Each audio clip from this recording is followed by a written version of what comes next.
Una raffica di pugni, tutti al volto, che lo hanno tramortito e fatto cadere a terra sbattendo la testa. Sta lottando tra la vita e la morte il giovane barista cinese aggredito domenica sera all'interno del suo locale in piazza Vittorio Veneto a Tencarola, Selvazzano Dentro. Le serrande abbassate, i tavoli riordinati all'esterno, la violenza è scoppiata al bancone del bar, molto probabilmente perché il 27enne si è rifiutato di servire ancora da bere a due clienti già ubriachi.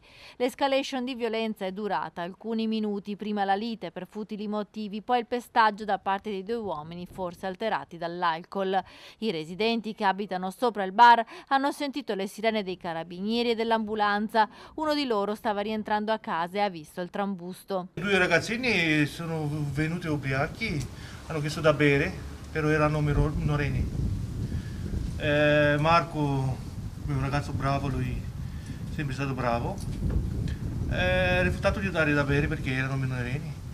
Loro, quello che ho capito dalla signora, hanno preso il ragazzo da botti. Gli aggressori non sono minorenni, sono due fratelli moldavi di 32 e 42 anni. Il più giovane è stato bloccato dai carabinieri intervenuto dopo la chiamata dei clienti del locale. L'altro invece è riuscito a scappare ed è ancora ricercato. Il 32enne moldavo è stato tratto in arresto per resistenza pubblico ufficiale e lesioni aggravate. Il 27enne barista gestisce il locale con i genitori ed è la prima volta che accade un episodio simile e in quartiere nessuno si spiega come mai questi due balordi siano finiti in quel locale. I due non sono di Selvazzano e mai prima di allora erano stati visti in zona.